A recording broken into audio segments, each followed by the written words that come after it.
Good evening, how are we doing today? First off, I want to thank you guys all for coming out. I know you guys are business owners.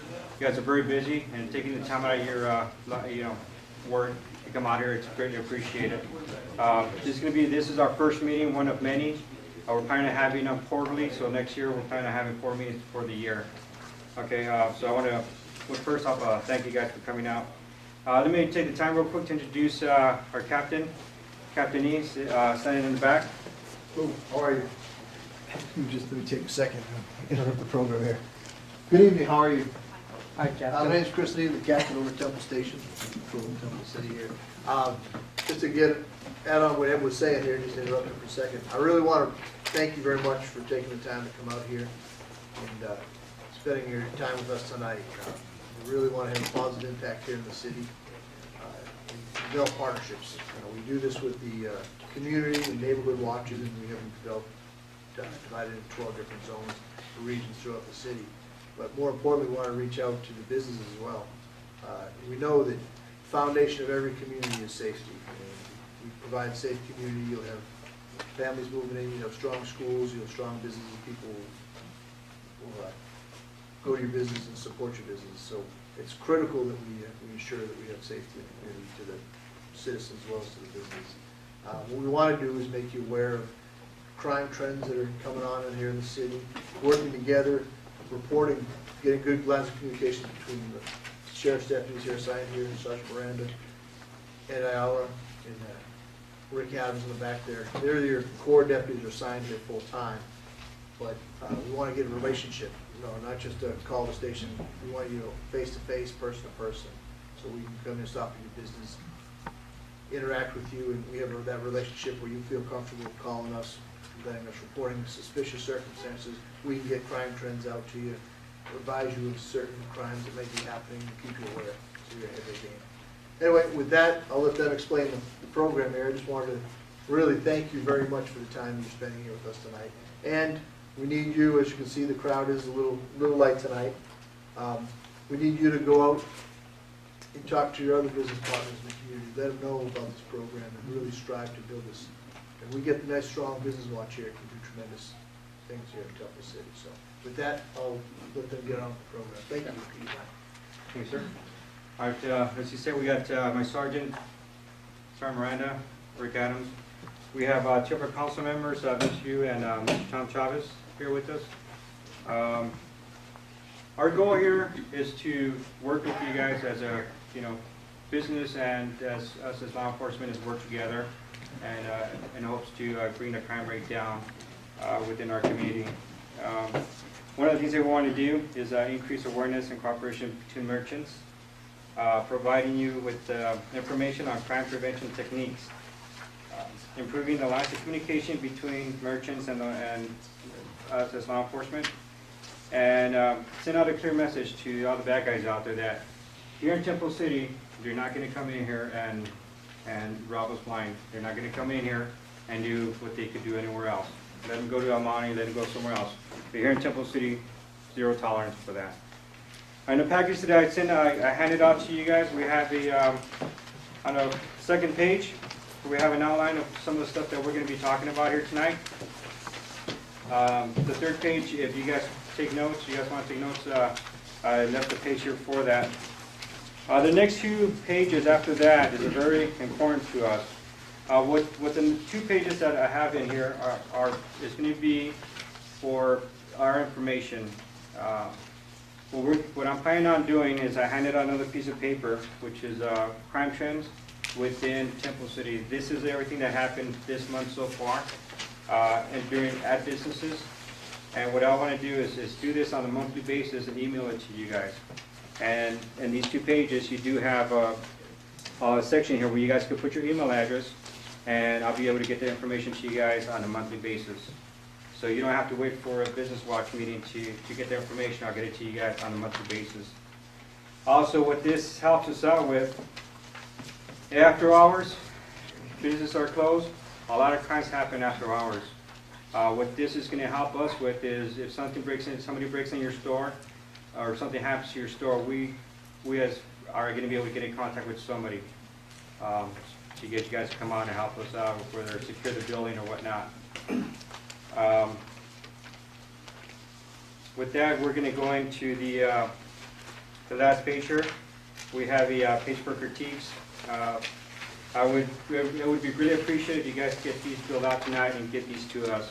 The other 2 pages, you guys don't have to get them to us tonight. You guys can get them to us at a later date, but it would be important for us to get that. Okay? If you guys have any questions throughout the presentation, let me know. If you guys want to talk about a specific subject throughout the presentation, also let me know. I want to get feedback from you guys as well. I don't want to just come up here and talk. All right. One of the first things that we're going to be talking about is going to be the crime trends within Temple City. Some of the stuff that, especially right now around the holidays, that happen a lot is, we got burglaries, we have shoplifting, fraud, identity theft, and robberies. A lot of stuff that goes in with that is things to look out for would be something such as, people walk into your store, baggy clothing, big bags, walking in groups. They walk in split up. Things to look out for. So some of the stuff that they do, or let's see, how could I put it? The different crime trends, what they go into is like burglaries. They go in, no money.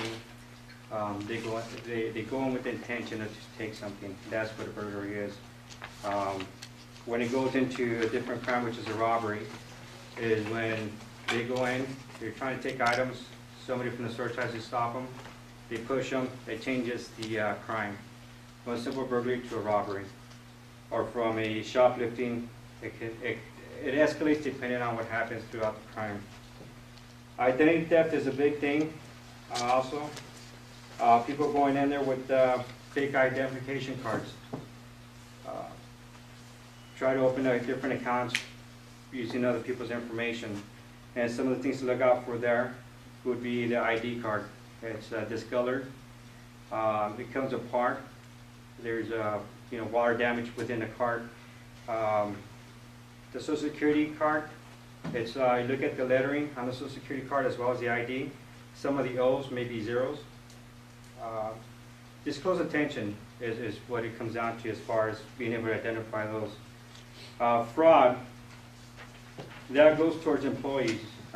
Some of the stuff that we've seen is people walking in to the, you got an employee working there, working the register. Yeah, they have a friend that goes in, gets a lot of merchandise, puts it on the cart, goes to that particular register where the friend works. And what happens there is your employee would grab the merchandise, scan the low-cost items, and get a high-value item, pretend like they're scanning it, not actually scanning it, and throwing it in the cart. And they just got away with something of value.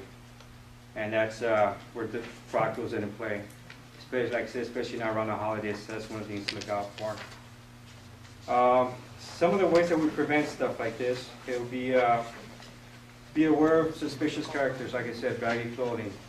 Walking in, walking around the store, not really looking for small items, something concealable. Walking, grabbing items, going to the restroom, going to the dressing rooms. And like I said, working as a group, some of the stuff that we've seen is, you got somebody in the middle of the aisle, while there's somebody that's at the end of the aisle as a lookout. And some of the ways that we could prevent this, employees, is be aware. If you see something suspicious within your store, there's nothing wrong going up to somebody and saying, hey, do you need help? Is there anything I can help you look for? You're finding everything you're looking for. That, let them know that you're there. Let them know that you're watching them. And that's one of the biggest things is, if they don't know they're being watched, they're going to do whatever they want. But once they know they're being watched, they're going to be more apt not to commit the crime there. Clean aisles, that's one of the biggest things that I've seen at stores. I know you guys, especially right now around the holidays, you guys want to have displays out for people to, shop. When they have things between the aisles, it's easier for them to hide. They could use one hand, look at look at, let's say, pack of gum, and meanwhile the other hand is hiding a high dollar item in their pockets. And that goes into the bag of clothing. Loss prevention is a big key thing there. I don't know if we don't have any big stores here, but I know that they've helped us out a lot. Normally when they see something going on, they call us before the actual crime happens, and we're set up outside. We're out there waiting for them to come out. And another thing that they can also help us out with is, as well as you guys, is walk around the building. Have your employees walk around, keep an eye on windows being open, left open at night, hatches up on the roof being left open. I know we had two incidents, one in where they actually cut a hole in the roof, came down with the rope and robbed the place. Unfortunately, there were some people working in there, so they held them at gunpoint, they tied them up, and he stole millions of dollars for this particular business. I know we had one here in Temple City also. Right, yeah, in the TJ Maxx shopping center, where the roof hatch was left unlocked. So we think what happened was they went into, was it Brian Kaya Sushi? Yeah. That's at the end there. That business is no longer there, so we think they went in from there, went up to the roof, and then back down through another hatch that was broken as well. So if you've got hatches that go down to your business, you want to make sure that they're secure and that nobody can get in and out. So, and they're also, another thing they're doing too is they're actually going in from one business and they're cutting the wall to another business just to get into that business. So something to be aware of. And real quick, since I'm talking, who do we have here in the audience as far as businesses, so we know who we're talking to and how to? Jerry, yeah, I know you got the cleaners. Okay. Emergency Health Center. Okay, yeah, Jane, thanks. I know about that one. Rose's Donuts. Yes. Yeah. Okay. Who else? The pet resort. Okay, where's that at? Oh, Ensenada Avenue? Okay. Heavenly Pet Resort. Yeah. Okay. Well, I'm here to help translate, but. Oh, great. Okay. Thanks. Sorry. Doesn't seem to be. So you're just hanging out, right? Yeah. Okay. Good. Sir. I manage a Temple City Lawn Club. Oh, the Auto Club. Okay, great. Try to keep them off the street for you. Okay, good. Thanks. Yeah, they've been a constant problem for us. So, yeah. Sir. A cigarette for less. What would Is you it like? less? Cigarettes for less. Oh, cigarettes for less. Okay, good. So if I need a good pack of cigarettes, I go to you because I'm going to get them less, right? All right. And where are you at, sir? Pardon me? Where's the business? Right here, 9152, Okay. Las Tunas. Okay. Yeah, I've been in the city for 10 years, so I'm familiar with most of the businesses, but You I don't probably really know. smoke, so I. You probably know, it used to be Jobo Liquor. Oh yes. Okay. Okay. Yeah. My mom lives right down the street from there. Right. So okay, very good. Gentlemen? L&W Kitchens, right over the bridge. right? Yes. South side of the street, west of the station, right? Well, we're right next door to you. Right. On the other side of the wash. Yes. And your daughter, who's the owner? That be you? I know your daughter. She used to come into Roadhouse all the time. Nancy? Mary's there. Oh, Mary. Mary's the one I'm thinking of. Yeah, very good. And we got one about so big. Oh, really? Grandson or granddaughter? Brother. Okay. First one? But that's a concern of mine, What's that? having a little child in the business. Okay. They're inquisitive and they see people go by. And she's at the age where she's all excited about seeing a bus go by or a fire engine go by. Sure. And How old is she? 16 months. Oh, okay. So is she walking now? Yes. Okay. And is there anybody else that are watching her if you're tending to the customers? Just you? And the Okay. there's 3 of us that are watching. Okay. Have you thought about strapping her down and maybe, I'm just kidding. I'm just joking. I'm just teasing. No, honestly though, that's a good point you bring up because really you have to be careful with kids and they are going to be inquisitive. Even if there isn't a police car or a fire engine going by, they're going to be curious. And they're going to want to wander around and check things. So you got to be careful. And nowadays, more than ever, we have to be careful about who's coming into our stores. We have to worry about our children, our community, because we have people out there that are going to, in a heartbeat, do something that they shouldn't be doing with their children. So we have to be worried about that. My advice to you, so you're basically probably taking care of this granddaughter is it for Mary or is it for another kid of yours? No, it's my Your grandchild, your granddaughter. grandchild. Right, is it Mary's daughter or no? Okay. My son's friends. Okay, gotcha. Okay. Yeah, so, if you're the daycare provider, Honestly, you have to be real careful, and maybe teach her. Look, you need to stay with. Is your wife in the store with you, or other family members, or maybe one of the employees? I'm with her all the time. Okay, good. So as long as you're watching out for her, that's the biggest important thing.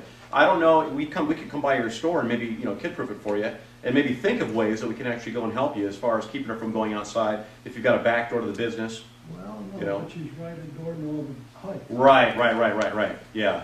They do make the child-proof knobs that you put on the doors. Of course, your customers may have a hard time getting out too, I was even gonna though they say, may be some of those adults. are But well-proof. right. Exactly.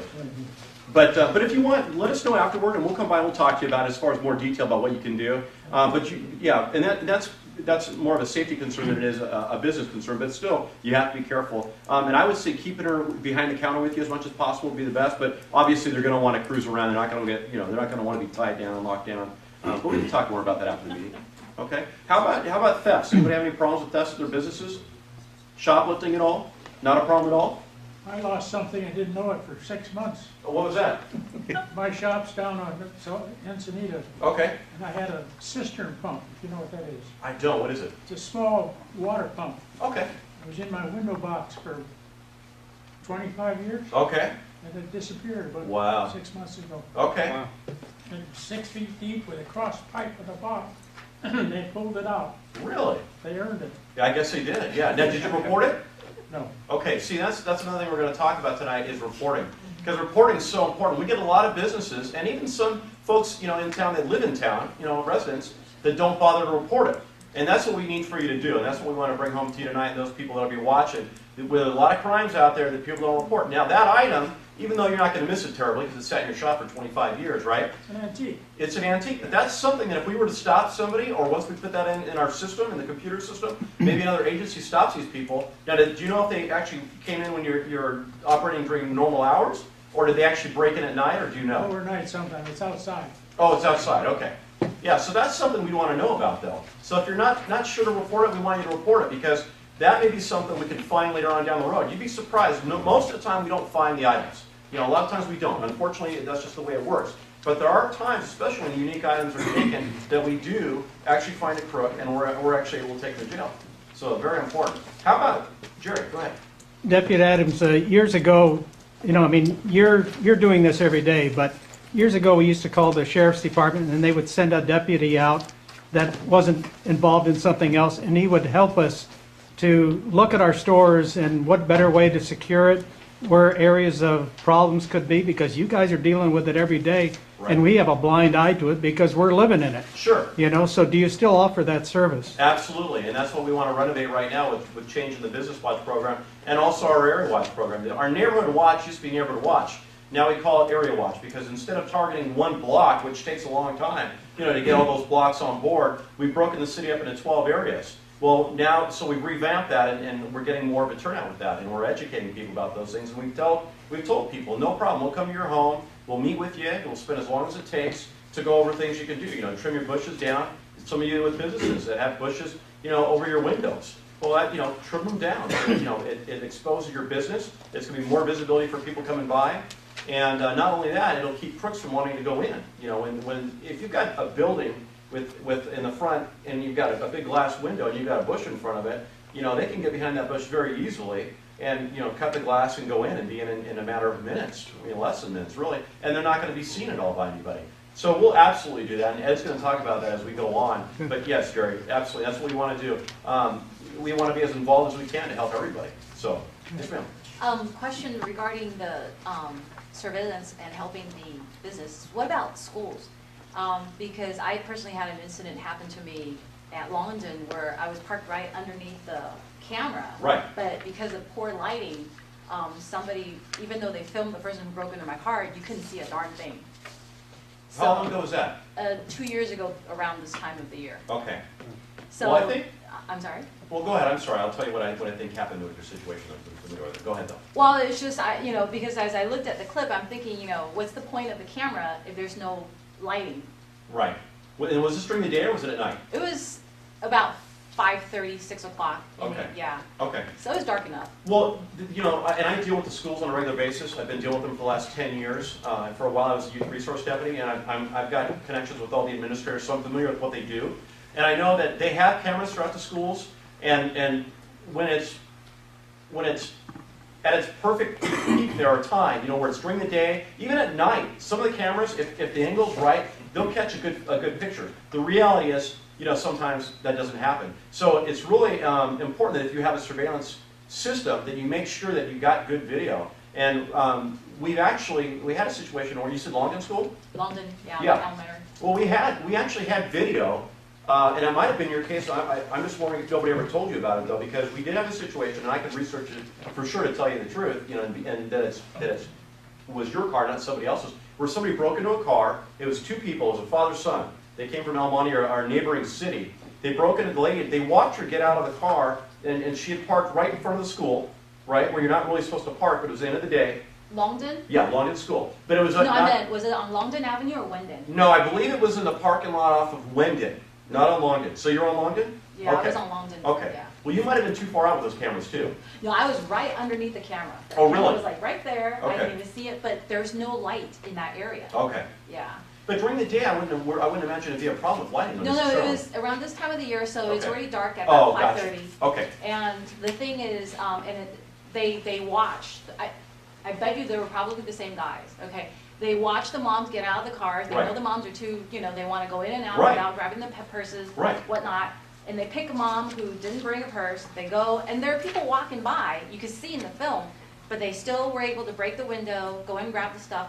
I was able to see everything, but not clearly because, again, as I said, the environment wasn't well illuminated Right, to a right. point where you can't see details. You can see fuzzy pictures. Well, the reality is, there's not much we can do about that, right? You and I. Because the reality is, the school has to work on that. That's why I was asking. And so they're not going to be that worried about it. But we did have a case not too long ago, about maybe the same time, where we actually got a license plate because it happened during the day, in the afternoon, 3 or 4. And I got a hold of David James over at the district office, and he sent it over to me. We got a license plate. I gave it to detectives. I actually worked it for a while and then gave it to the detectives. And they ended up making an arrest. It was a father and a son that come up, and the lady got out there and left her purse in the car. But what you can do, what we tell our people when we do our area watch meetings is, don't leave your stuff in the cars, right? I didn't bring tonight the flyer that we have, but it's a don't be a victim flyer we put on cars. And a lot of times we'll be at Kmart, TJ Maxx, or even up and down Las Tunas, putting them in the parking lot, and people think they're getting a ticket. So they run out, all crazy. What are you doing? Please don't give me a ticket, Yeah. Well, it's not a ticket, right? We're not doing that. It's just a notice saying, hey, we looked at your car, the car was secure, there's nothing in plain view, thank you. These are the things we want you to look out for.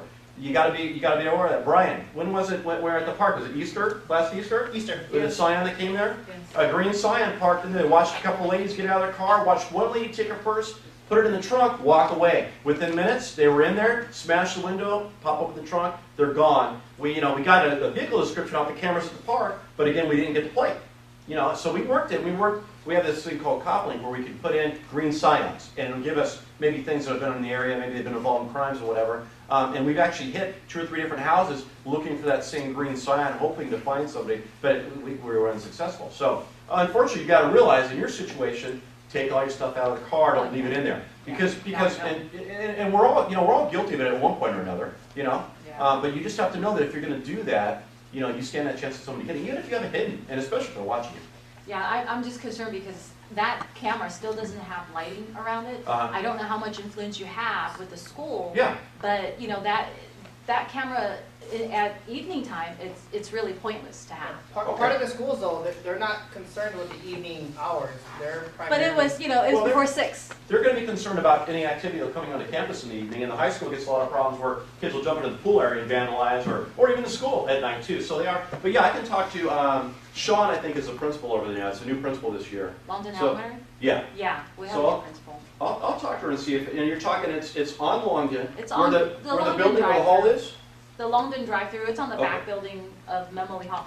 It's just, it was before 6 because I know the school shuts down at 6. But between 5 and 6, during this time of the year, it gets very dark. Okay. And a lot of parents, when they go pick up kids after school, I try to tell as many parents as I could when that happened to me, but Right. there are still a lot of parents who do the same thing I do. Sure. Who did, is doing what I did. They'll leave their stuff, they'll be watched, and then it was only a matter of 15 seconds. everything happened. No, I know, it's quick. Yeah, they know what they're doing, they know what they're Yeah, looking for. exactly. I wrote myself a note, before you leave tonight, just come on up, even if we're talking, or flag me over, and wave me over, and I'll get your name and your number, and I'll talk to the school. I can't guarantee that they're gonna do something, but I will let them know, because maybe they're not aware of it, and then that way they can have the company come out and maybe improve it for you, so there's better lighting. Yeah, So. yeah, just so that no other parents will, you know. We had, as far as cameras go, we had a business that had a problem with graffiti down in Glickman, Flex Rake. And we set up a camera, and we set up the city camera. They're inoperable right now, but we need to work on that and get those fixed. But we set up the camera that very night. These kids came back, and they hadn't hit for a while, but they hit again. And it was about 4 or 5 days before we get the camera over there set up. And it was awesome. It was a great camera when it was working, because it flashed, and the pictures were like 2 o'clock in the morning. You could see everything. You could even see the can of spray paint in the kid's back pocket. The problem is, once it flashed, they saw that they turned around. So we had the backs of their bodies. We didn't get their face. And even if we get their face, we got to know who they are. You know, so, and sometimes we do know who they are. We had a guy that broke into the church over here on Roland in Las Tunas, and it's one of our local transients. And my partner and I, as soon as we saw the videotape, he's going through, rifling through everything with a couple other people, and he walks right up to the video camera. Yeah, how perfect is that? So we ended up finding him at the park, right, at the concert one night. About 2 weeks later, we hooked him up. We arrested him for the burglary. He went to jail. He was in prison for almost a year. So he's back out again, but he knows, you know, he's got to watch his P's and Q's. So. But we'll certainly, I'll get a hold of the school and talk to them, and just leave me your number so I can give you the results. Okay? And the camera, too, was good because he hasn't had, down here in Glickman, he hasn't had any problems since. But the reality is, you know, we'll do everything we can for you, but it's important for all of us to do what we can, you know, to keep that from happening at all. So, go ahead, I'm sorry. No problem. Thanks. Yeah, and that goes into, you know, some of the stuff that we can do as, you know, we do come out to your business, and that's, like I said, this is our first meeting that we've had. We don't have a problem coming out to your businesses and looking around and seeing what we could do to improve your safety and your employee safety and the security of your business. And cameras is a big thing. I know South Amani, you patrolled it for 3 years. I know one of the stores down there, as soon as you walk in the store, it gets a nice picture of your face. And it's just happened to be a liquor store. And I know they've had a lot of beer runs in there, but because of that, you know, we go in there, take the report, and like, you know, here's a color picture of the guy's face. We go around the corner, and guess who's out there drinking the beers, right? I mean, they get caught for a reason. I mean, they're not the smartest people in the world, but you know what? It just, all it takes, like you said, it takes a second for them to commit the crime, and that's one of the good things that they have down there. Lighting, you know, that's I was going to touch on that also. Is, you know, a very well-lit place is it's less prone to crimes. They're going to look for someplace they could hide. The darker it is, the more stuff in the aisles, it's easier for them to get in there and take things. As far as you know, if you guys, as well as your employees, one of the things that you guys could do, you know, as far as your personal property, and you could also let your customers know as well, is don't leave anything in the cars. Like you said, it takes us a second for them to get in your car and take items. They don't have to see the actual merchandise for them to take it. I know there's a few instances where we've gone in, they broke the glass, they found the GPS, but all they saw was the cable sticking out of the charger. They know that when you go into the store and they see a GPS charger there, chances are you're not going to take it in the store with you, right? So chances are it's going to be either in the glove box, underneath the seat, because you're not, or in the center console, because that's where we would put it. And they know that. So, you know, don't even, the less amount of property you guys leave out there for them to see, the better chances you guys are going to have not being a victim out there. And that's one of the things that we want to do here. Especially right now around the holidays. I know you guys are going to go shopping. You go into the store, you know, you buy certain items, you go out to your car, you throw them in the vehicle. How you doing, sir? And you know, you go shopping again. Well, the bad guys sit in the car, they're going to see what you're doing. One of the things that I used to do is put them in the trunk, take off, go park somewhere else. It's a hassle, but you know what? That's the price you guys got to pay for shopping, especially around the holidays, unfortunately. But one of the things that we could do to prevent that is, as you guys are walking in the store, you see somebody sitting inside a car, keep an eye on them. If they've been sitting there for a few minutes, give us a call. We'll come out and contact them. It gives us, you know, if we see somebody in a car just sitting there, we could contact them, but if there's a crime going on, I mean, it's a lot easier for us to say, well, I got a call for suspicious person in the vehicle, and therefore went out and contacted him. While talking to him, I saw merchandise in his vehicle. I asked him who it belongs to. He couldn't tell me anything. And so it may not have been reported stolen at the time, but we have suspicious search where we could arrest them based on our training experience, where we believe that merchandise is stolen, and therefore we could arrest them for that. And now it's some of the other things that we look for as law enforcement is, you know, what do they have on them? They have, all it takes is a spark plug to break a glass. They've got this piece of spark plug where the glass, it shatters, reach in, grab the merchandise and take off. And they have, like I said, they have ample time to do that, especially if they're sitting in the parking lot, just watching everybody. So they got nothing but time. And everybody else, you know, they think it's, you know, they don't pay attention. They walk in and do what they got to do. So that's one of the things that we're talking about here, leaving property and vehicles, being aware of your surroundings, reporting suspicious activity or persons. And it goes into that.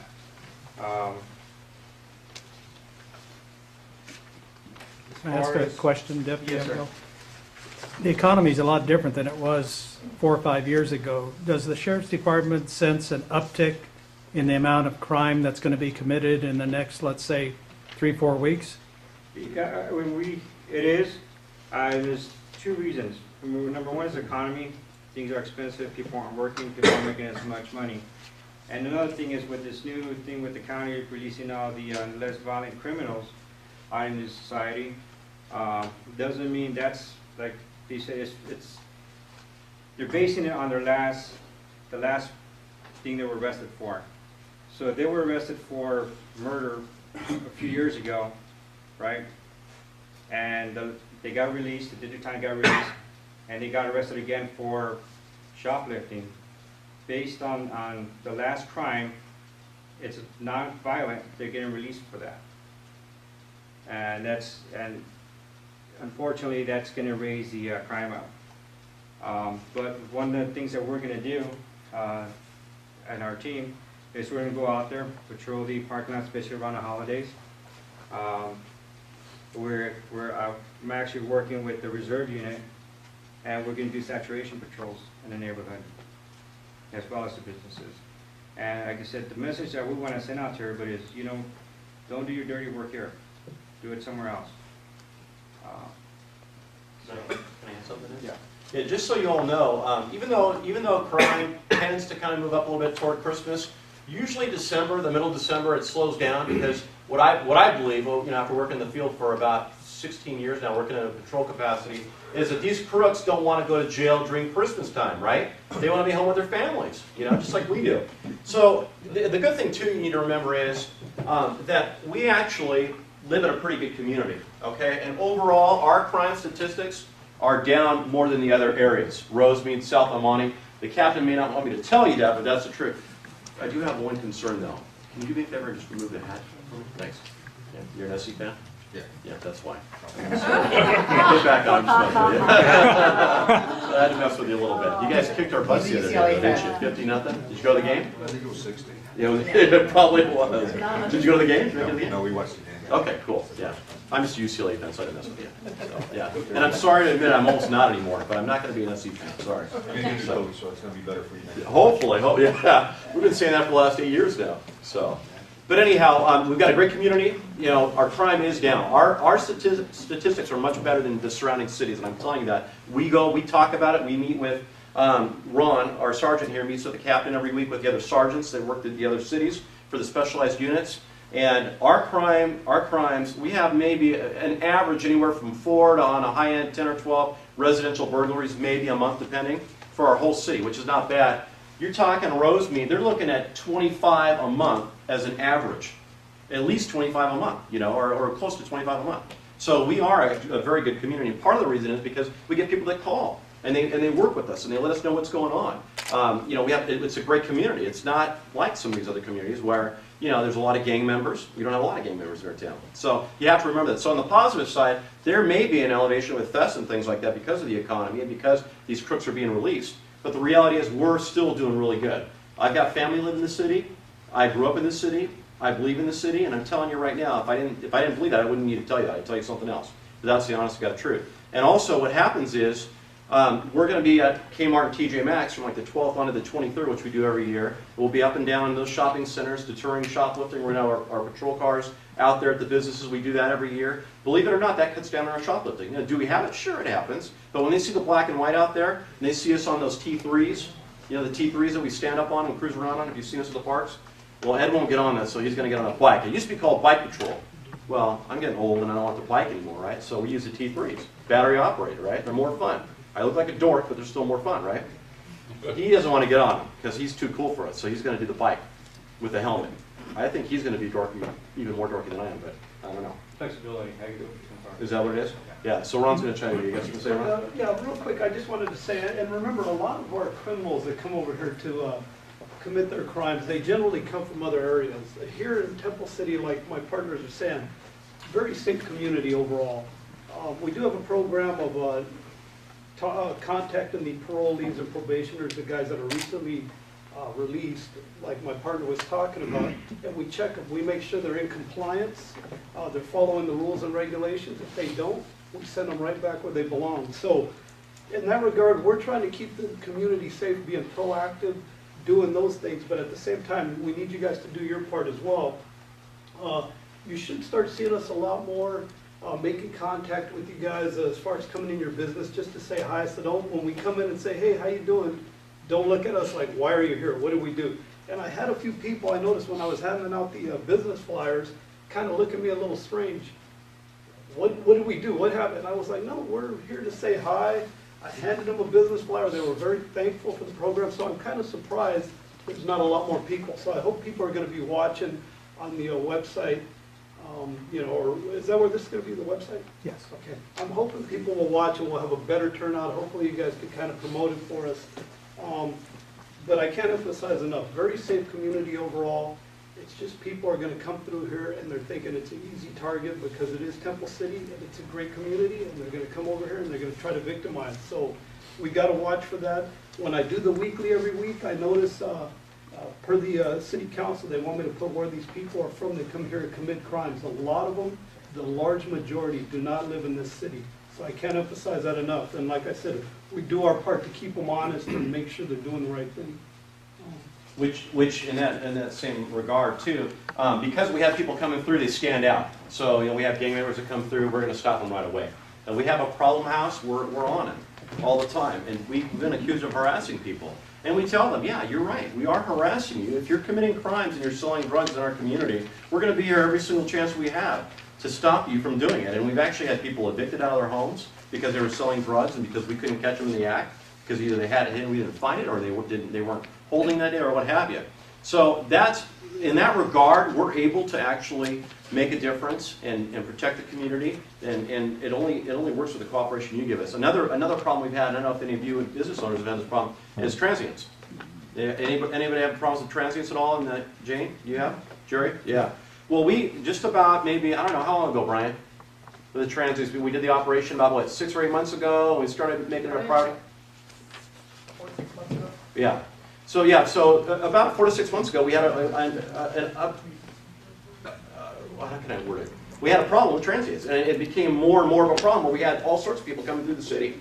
And what happened was, we found out the recycling center that we put in over at Ralph's was a draw for these folks. As a matter of fact, we interviewed them and said, what are you doing here? You don't live in the city. Well, we have a recycling center here. We actually got one guy on tape, so we could, you know, pass it on to the city and everybody else. Well, we're in the process of having that removed, and we've also done saturation. So, like the parole compliance checks that we do to make sure these guys and gals that are on parole are doing what they need to be doing. Same with probation, guys and gals that are on probation. We're doing it. We did a transient operation. We actually had about 15 deputies saturate the city in one day. We stopped and detained 20 transients. We wrote 7 sites. We arrested a guy who had some jewelry on him who wouldn't explain where he got the jewelry from. We arrested him, and then we took about, how many shopping carts did we take? Freddie's not here, but it was 6 or 7, and a couple of the shopping carts were about your business, Jane. You know, so that, and then after that, we did another operation. Now we're seeing that during the evenings, I'm noticing them more than during the day. But they know, and some of the regular ones that we have, the regular guys, I can give you their names, but, I won't because we're filming right now. But, we know them by name, and we tell them, stay off Las Tunas. Some have grown up in the city, they won't leave.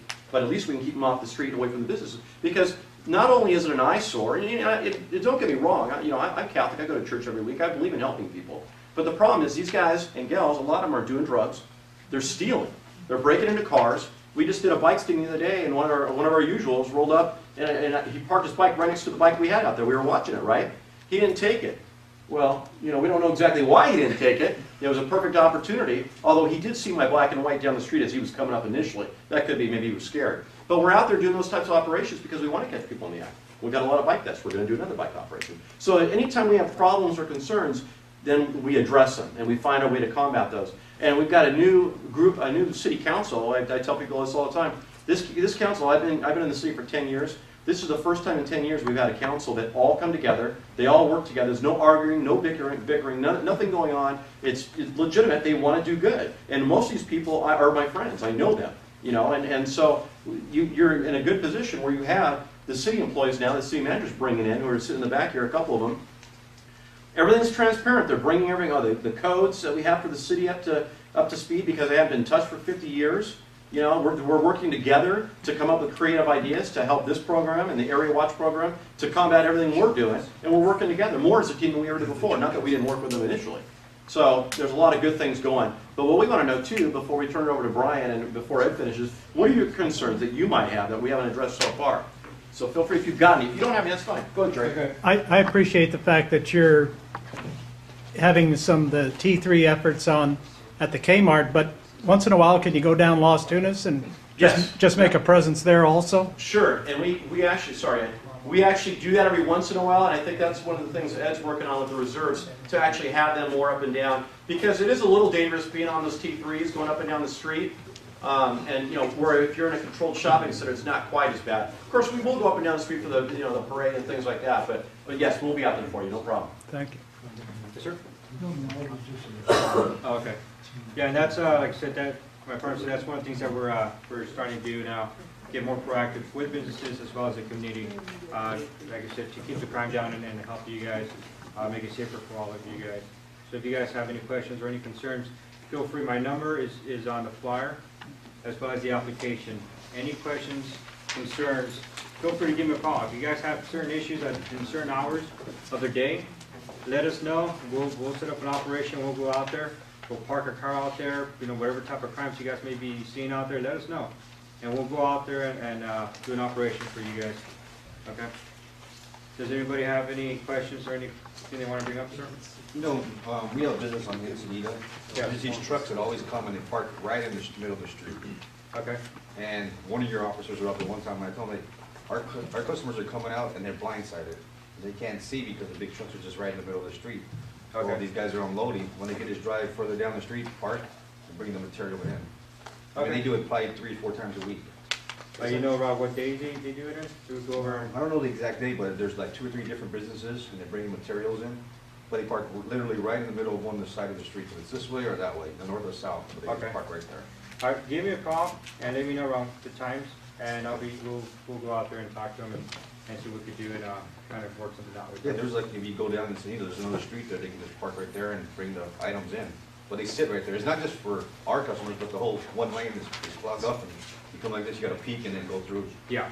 Are you talking about south of La Rosa and the railroad tracks down that area? Yeah. Above It's Lower in between Lower Zusa and Broadway. Right, I know what you're talking about. Yeah, I've seen that before driving down there too. So yeah, like Ed mentioned, either email him or call him. We'll go out there and enforce it for you. And we might be able to look with the city and work with Brian as far as the curbing, to find out maybe we have loading and unloading only, in a section, if that's something I can't guarantee that we can do that, but that's an option we can look at. Okay. To make it better for you. So make sure you email him or call him and then we'll look at it for you. And real quick, we also have a traffic guy on our team by the name of Bacon, Deputy Bacon. You guys may see him on the motorcycle often out here. Hopefully you've seen him in a good way and he's not handing you a ticket, but hey, at the same time, anyway, if you email Ed, Baker's always out and about. He can go over there and check it out anytime. So let him know the hours more or less that, this happens and he'll be on it, I assure you that. Okay. Yeah, anything else? Anybody else before we turn it over to Brian? Brian, are you going to talk about the city stuff or? Yeah, we'll talk about a few things for the city. Okay. Brian's gonna, sorry. Okay. Brian's just gonna talk to you a little bit about what's been going on with the city, some of the changes we're looking at, and a lot of positive things that are gonna happen too, so he wanted to share that with you tonight. Good evening, folks. How you doing? Well, some of the things that the city is working on, and some of you may have attended, is we have our downtown parking strategic plan going on. We had a workshop last week talking about the downtown parking situation and looking forward as far as what we can develop in the downtown area. I know some of you aren't within that area, but you guys probably visit, shop downtown, eat downtown, and patronize down there, and so we definitely want your input as far as anything that goes on with that. Survey will be released, both a hard copy in City Hall, and we'll also have a survey online that you can take and let us know and give us feedback, which will be used to develop our plan to attack these parking issues that are in the downtown area of the city. Also, one of the things that we want to piggyback on is just this past weekend, we graduated a CERT class with residents of the city, and the CERT is our Community Emergency Response Team training. Some of the things that we were actually this morning in a Kiwanis meeting and talked about business continuity. If an earthquake or some disaster happens, are your businesses prepared to be able to sustain and get back up and running in a reasonable amount of time? Statistically, they showed in Northridge that businesses were shut down for a month, 2 months, and those customers that patronize those businesses had to go elsewhere. And those businesses that were slow to bring their businesses back up and running lost that customer base and ended up going under because they couldn't build up and sustain their new customer base. And so you want to have things on hand, whether it's items to clean up the shop. If your windows are broken, you have debris on the floor, you want to be able to have items to help clean that up and get that out of the way. Have a plan in place to expand and have a continuity plan for your business. The city will be working to develop a 2-hour training class with one of our emergency management consultants to provide that, and so we'll put that on the internet. We'll get that information out to the Chamber of Commerce, newspaper, and whatever means we have available. But if anybody is definitely interested in that, I'll leave some of my cards here, and you can email me, and I'll add you to the interest list. And once we have that program in place, we'll go ahead and do that. And it's something that we can either do at one of our future Business Watch meetings, and we will definitely want to have this program grow. The other thing that we have going on with the business community is our code enforcement activity has increased significantly. We want to do our part both in the residential areas and the business areas to clean up the city and make it presentable and somewhere that you do want to come live, work, and play. With that being said, we have one of our community preservation officers here in town, or here in the meeting, that I can hand it over and he'll tell you a little bit more about what the code enforcement program. Officer Tran is actually the officer that is in charge of the enforcement efforts in the business community. And so if you have any questions on your properties or anything with your neighboring properties, you can let us know. If it's on camera now and you don't want to talk about it, we can talk about it after the fact. But code enforcement, as well as what the deputies were saying, go hand in hand.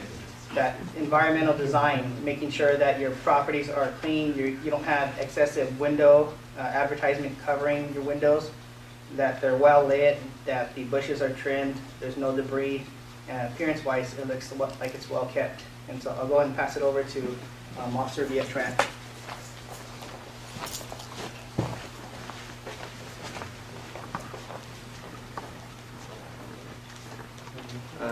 Good evening, you guys. How you guys doing today? My name is Tran. It's not formally known as a code enforcement, but recently we just changed to community preservation. We have 2.5 community preservation officers. The other 2 handling commercial, residential, and myself is handling commercial.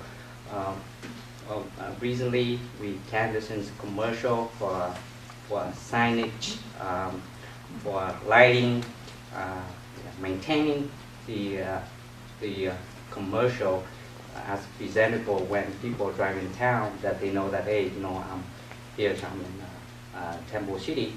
I'm sorry, this is my first meeting tonight. I was, but we have some flyer right here.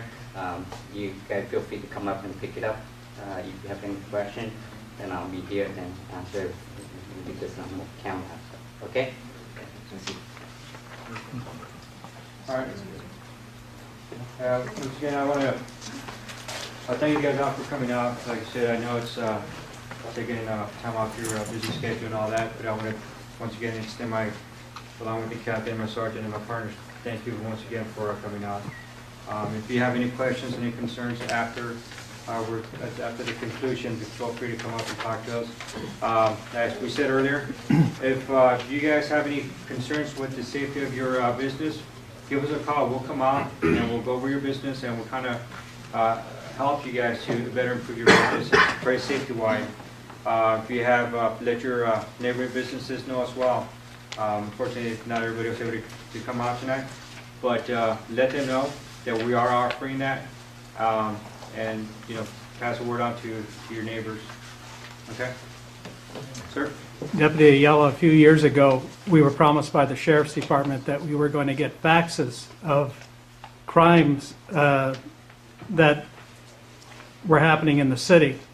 And that happened for maybe a few months, and then it stopped. And now tonight, you're telling us that you're going to email it. Can you promise us that you're going to follow through on that? One of my key things within this team is business crimes. So I will make sure, and I'm pretty sure my sergeant's going to make sure that it gets out to you guys.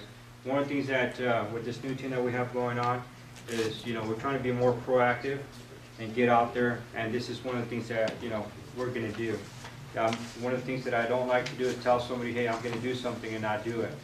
Because, if they don't know the line, they're not going to believe me, and that's not what we're about.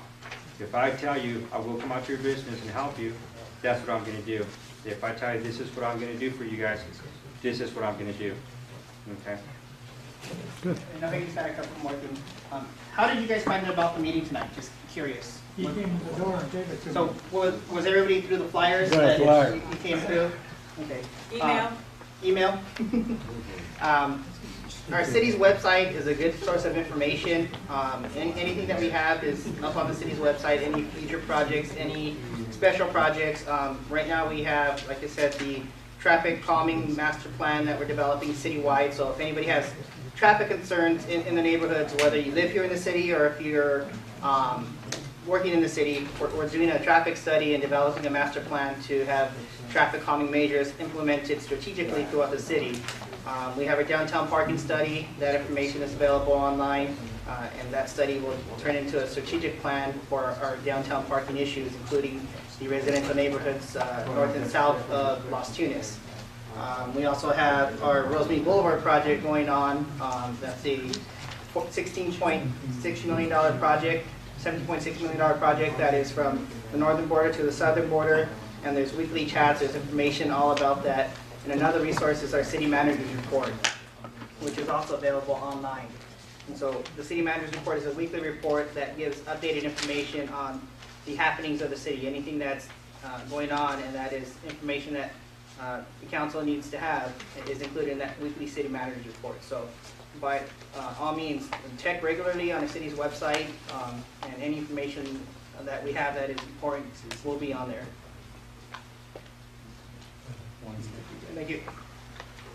You want us just to bring these forms to the Temple City Sheriff's Office in? Or Yeah, it has the address there for Temple City Sheriff. If you can't drop it off personally, you could always email it or mail it, and I'll be sure to get it. Just put attention Deputy Ayala, and it has my information on there, and I'll be sure to get it. And also, like I said, if you guys want to wait for me to come out to your business and take a look at it, I'll be more than happy to pick it up then. Okay. Any other questions, sir? If we have a few days closed, on vacation, something that we need to notify the sheriff? Excuse me? If we have closed for a few days. If you're going to be closed for a few days, what we have is we have patrol checks in certain areas. A lot of people go on vacation. It goes not just for businesses, but for residents as well.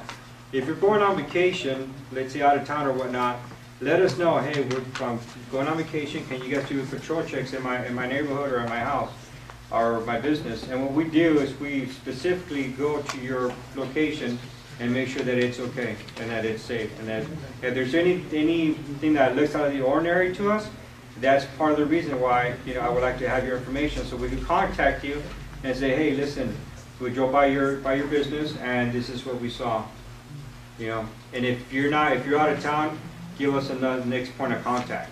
We always want to have at least 3, just in case you're out of town. We could always contact 2 other individuals. Sir? I appreciate the thoroughness of the sheriff's department. A few months ago, my front door was broken into at 2:30 in the morning. Yes. And I stood out there in the cold for probably a half an hour, which I was grateful for because the deputies wouldn't allow me in. They Yes. wanted to search every square inch of that store to make sure that the person wasn't in there. So I was angry, but yet I was appreciative of the fact that they were protecting me. Yes. And that's one thing that I always tell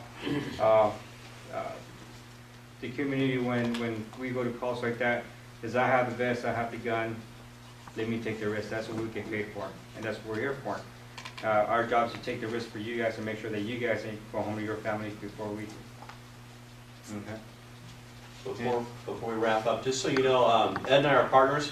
He's in charge of Business Watch, but if there's something that you need that you can't get a hold of him for, I'll give you, I don't think we put it on the paperwork, but I'll give you my contact information so you have it. So if you've got a pen handy and you want it, my name is Rick Adams, and my phone number is 626-292-3313. Rick Adams, 292-3313, and then my email address is rcadams, A-D-A-M-S, @lasd.org. So if you can't get a hold of Ed for whatever reason, just call me or shoot me an email and I'll get right back to you. I tried calling you all day long, just rang. Try calling him. They're calling me? Yeah. Unfortunately, we were, you know, the numbers that are on there, leave me a message as soon as I get to the No, office. it I'll call you didn't guys. come to that, it just rang and rang and rang. Really? I'll have to check that. 'Cause I'll make sure I check that. I didn't know if we were supposed to make, confirmations or whatever, whether or not we were coming, that's what I was calling for. Okay. Real quick, if you ever do have that problem, and I'm sorry you did because we have direct lines, if you do have that problem, you can also call the station, and I'll give you guys that number. Very important, 626-285-7171. That's our desk. You can tell the desk that you would like to leave a message for any one of us, and that way we can make sure we get back to you. So if our direct line, I can't imagine, and I'm sorry we had that problem because we do have the answering machine, so I don't know how that could have occurred, but just say, hey, I want to leave a message for Deputy Ayala, Sergeant Miranda, or Deputy Adams, and we'll get back to you. You have my word on that. We track all our complaints. We call them complaints, but whatever it may be, you have whatever, parking problems, whatever. Call us, we'll get on it. That's our job. Okay, so don't think you're bothering us. Obviously, if you have an emergency, you call 911. right on. Not even an issue. Call 911, okay? I mean, I can't emphasize that enough. And you are not bothering us. It's our job. Okay, we enjoy it. That's why we're doing this for the city. We really enjoy it. So please call us. Like I said, we'll interact with you. We'll come out. We'll take care of your problem. If it's not going on at that time, we'll come by another time. Whatever. We'll do what we can to help you. You have my word on that. How do you handle windows? Okay, everybody's come by, got to put their initials on it. And the higher they go up the ladder, the higher the initials go. But that's big expenses as far as some of the stores up and down the boulevard. You're talking, $1,500, $2,000 to replace windows. Insurance doesn't always cover it, and by that time you pay more into the insurance than it would cost you to put in the windows. But I don't know if that's one of your items that you'd be looking into, or where do we go? How do you report? We consider that a vandal. Go ahead. No, go ahead. No, I think you'd be better at it. No, I was just going to say, Jerry can actually tell you better than we can, because he had a problem with the very same thing, and he finally installed a camera, and it works great now. And we actually got somebody breaking into a store, and we got them on video, and we actually found out who we thought might have been involved. However, they moved out of the area, and I don't know what happened with the detectives and if they followed up with Jerry or not. But we had a situation where we had a business on Las Tunas about 3 or 4 months ago, And the same very thing where a kid had gone by there and etched something in the glass. You know, it's one thing to put spray paint on glass, it'll come off, but when you etch it, you're talking a lot of money, and it's unfortunate. So my best advice for you is if it happens more than once, you're going to seriously want to consider maybe a video camera, even if it's just a fake one, they don't know any different. But in this particular case, this kid had done that, and he had spray painted 9 businesses, 9 areas throughout the city that one night. And what happened was, he looked like somebody I'd recognized from the Learning Center, which is down there on Pentland and Encina, right above where you're talking about your traffic problems. And what happened was I called the school principal from the Learning Center over. He's been great. He's been a great resource as far as helping us find our guys and our gals that are out there tagging and doing other bad things, right? He came over, looked at the video, and said, oh yeah, I know who he is. He gave us his name, address, went over there, he admitted everything. We drove him around to all the different places, got him to admit to everything, and arrested him. And he had just gotten off probation for vandalism. Just gotten off probation. And he was just drunk and being stupid, right? So I would suggest that if it's a one-time shot, you know, and if it's not too noticeable, you might want to leave it because it is very expensive. But if it's a second time or more, I think, you know, the perfect solution is a video camera if you can afford it. And it might be worth it based on the amount of damage to the window. If the window's going to be $1,500 every time, then you're looking at, you know, $3,000. It might be worth it for the video camera. You can talk to Jerry. I don't know, Jerry, if you want to comment on it, or if you Well, want to my damage amounted to over $12,000 because they etched all the windows in my store, and I have a lot of windows.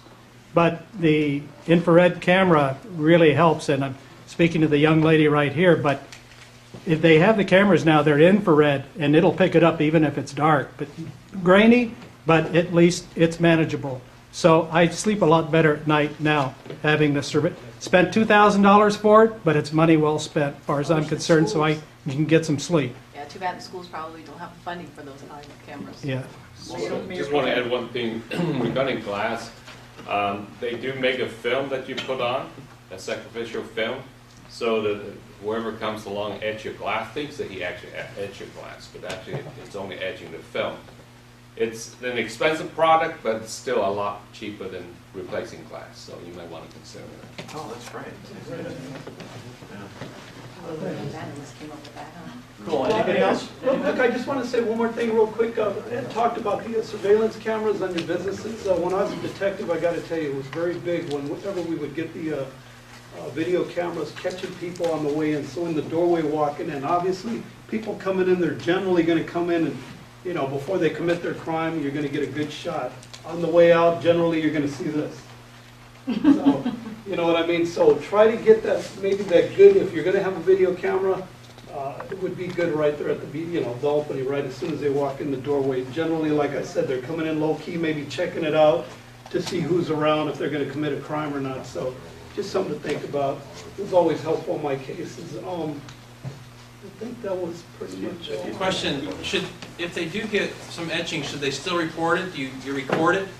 Yeah, you know, like anything, I mean, it's a vandalism, it is a crime, and obviously when we're talking that kind of money, we're talking felony, which is very serious. So if we get somebody, chances are it's not the first crime they've ever committed. Chances are they may have done it up the block or, you know, at another business or something else. So when we catch these people, like Rick says, if somebody has a video camera, if somebody recognizes, if we put somebody away, we can get them for 2 or 3 felony counts versus just 1.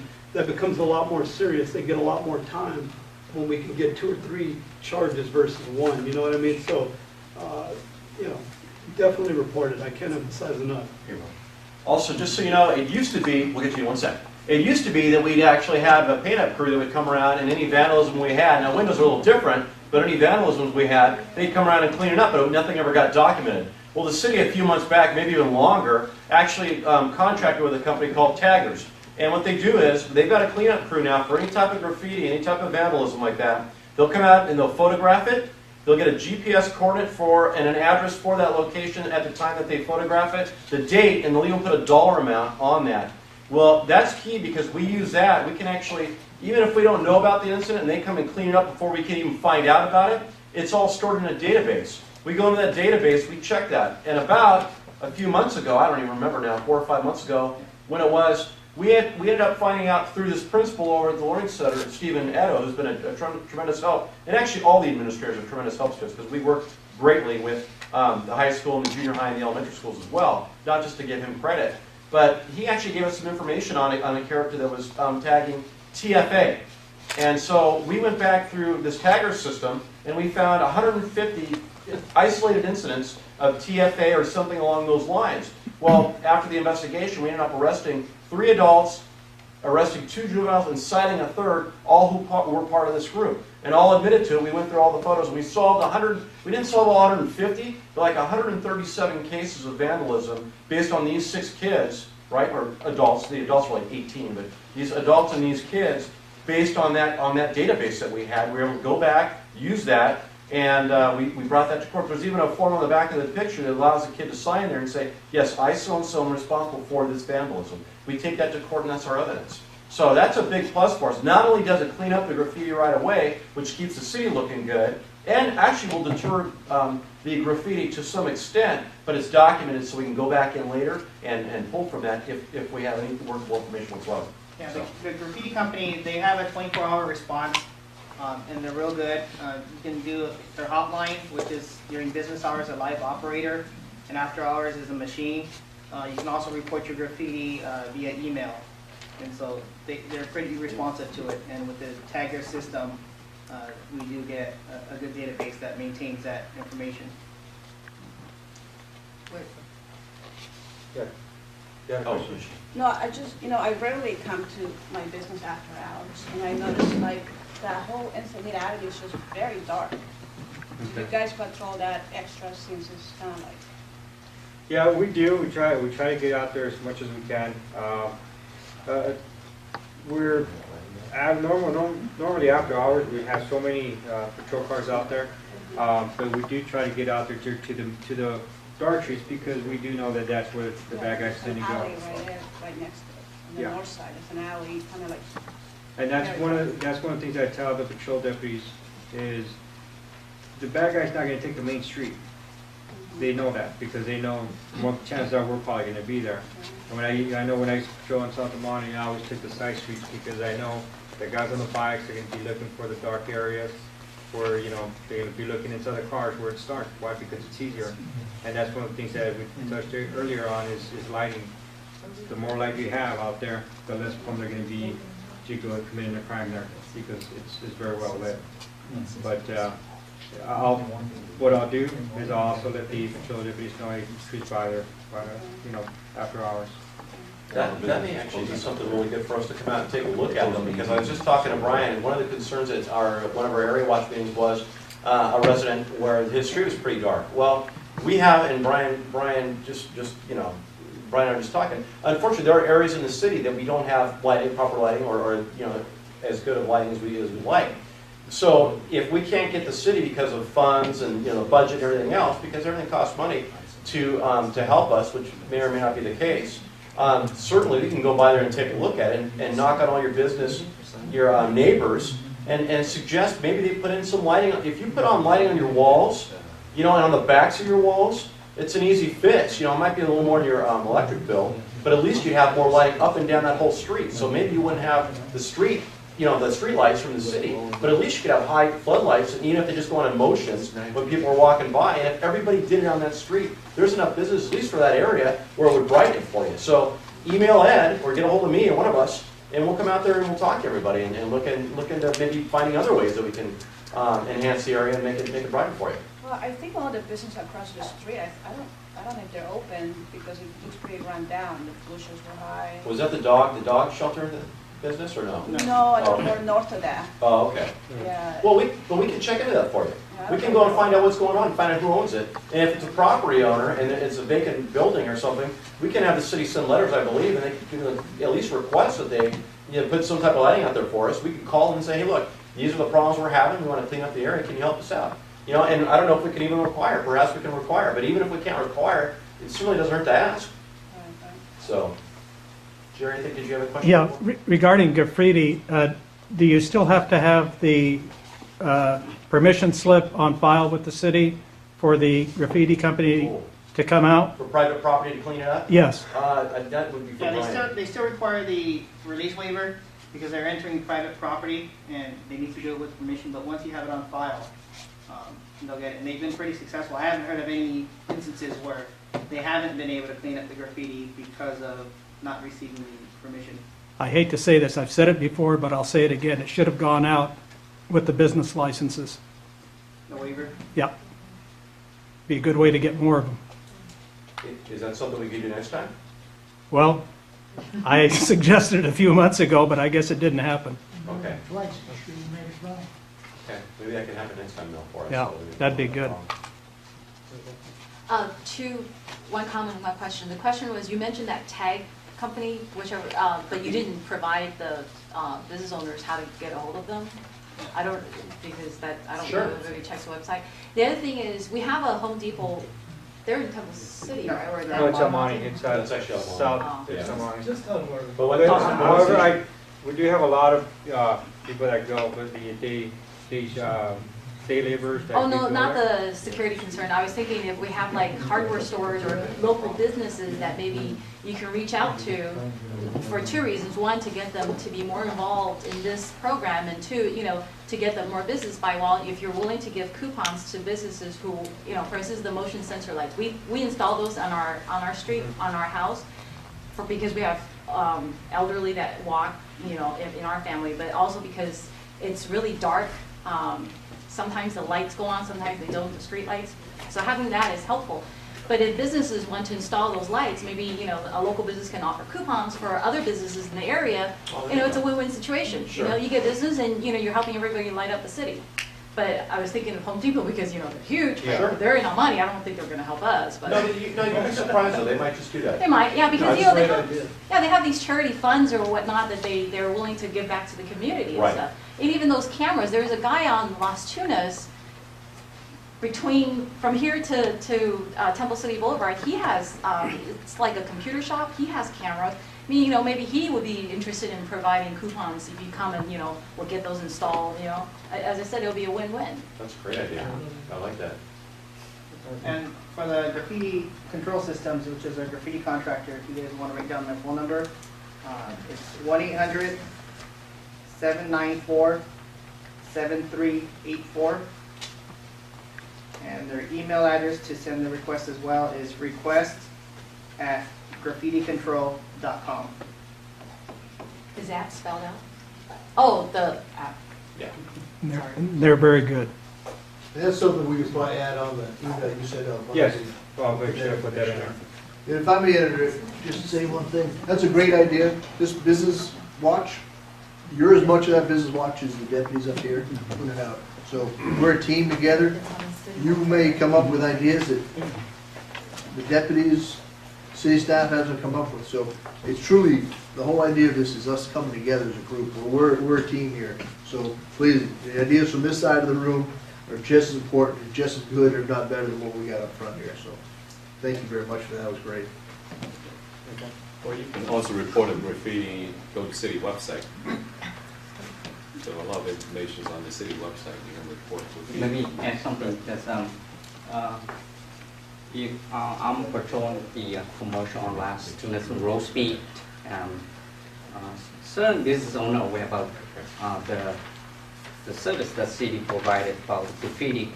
Well, if they don't know it and they can't clean up that themselves, but cost effective, then I give them the business card and get the contact information for the graffiti and provide the consent form. Advise them, call the city or they can go online and request for approval.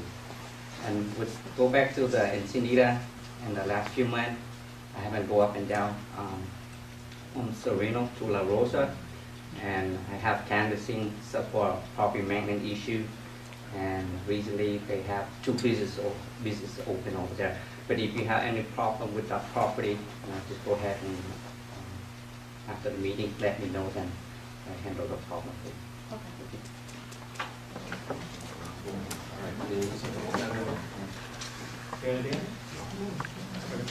All right. Once again, thank you for coming out. If you guys have any questions you guys want to ask after the fact, we're going to be here for a while after this it's over. And you guys want to come up and talk to us on a one-on-one, we'll be more than happy to answer any other questions. Okay. Once again, thank you all for coming. Once again, if you guys have any critiques, I would appreciate this on board as well.